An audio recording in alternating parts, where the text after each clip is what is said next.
అందరికీ నమస్కారం. నేను మీ చిలకమర్తి ప్రభాకర్ చక్రవర్తి శర్మ. చిలకమర్తి పంచాంగరీత్యా దృక్ సిద్ధాంత పంచాంగణితం ఆధారంగా కుంభరాశి వారికి ఈ వారం శుభ ఫలితాలనిచ్చేటువంటి వారం. కుంభరాశి వారికి వృత్తి, ఉద్యోగ, వ్యాపార పరంగా మీరు చేసేటువంటి ప్రయత్నాలు కొంత సత్ఫలితాలను ఇవ్వబోతున్నాయి. మార్పు తీసుకొచ్చేటువంటి వారంగా చూడాలి ఈ వారాన్ని.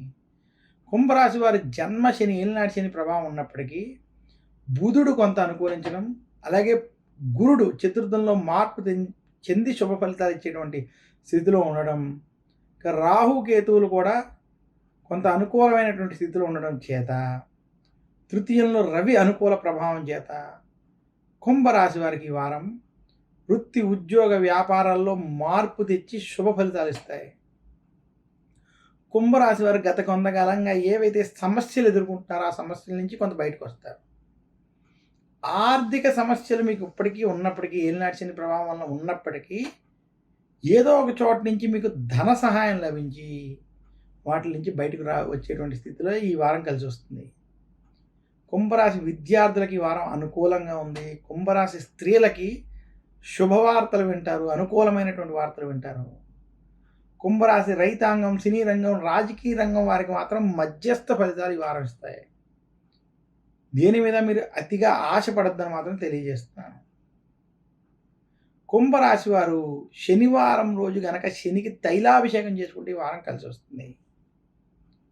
కుంభరాశి వారు దశరథ ప్రోక్త శని స్తోత్రాన్ని, గురు దక్షిణామూర్తి స్తోత్రాన్ని నిత్యం పారాయణం చేయాలని మాత్రం సూచిస్తున్నాను. అలాగే కుంభరాశి వారు నువ్వులను దానం ఇవ్వడం, నువ్వులతో చేసినటువంటి ప్రసాదాన్ని పంచిపెట్టడం వంటివి చేయడం వల్ల మరింత శుభ ఫలితాలు పొందుతారు. చిలకమర్తి పంచాంగరీత్యా దృక్ సిద్ధాంత పంచాంగ గణితం ఆధారంగా గోచారపరమైనటువంటి ఈ రాశి ఫలితాలన్నీ మీకు తెలియజేశాను. ఈ యొక్క ఫలితాలని, దాంట్లో ఉన్నటువంటి అంశాలని తీసుకుని మీకు ఏవైతే ప్రతికూల ఫలితాలు ఉన్నాయో దానికి సంబంధించినటువంటి మీకు చెప్పినటువంటి రెమెడీస్ ఏవైతే ఉన్నాయో ఆ పరిహారాలు మీరు పాటించడం వల్ల మరింత శుభ ఫలితాలను పొందగలరని మాత్రం సూచిస్తున్నాను. నాకు ఈ అవకాశం ఇచ్చినటువంటి యాజమాన్యానికి నా యొక్క హృదయపూర్వక ధన్యవాదాలు తెలియజేస్తూ, చిలకమర్తి పంచాంగరీత్యా దృక్ సిద్ధాంత పంచాంగణితం ఆధారంగా నేను మీకు ఈ ఫలితాలు తెలియజేశాను. మరొక్కసారి అందరికీ నా హృదయపూర్వక ధన్యవాదాలు తెలియజేస్తున్నాను. నమస్కారం. మీ చిలకమర్తి ప్రభాకర్ చక్రవర్తి శర్మ. తిరిగి మళ్ళీ వచ్చే వారం కలుసుకుందాం.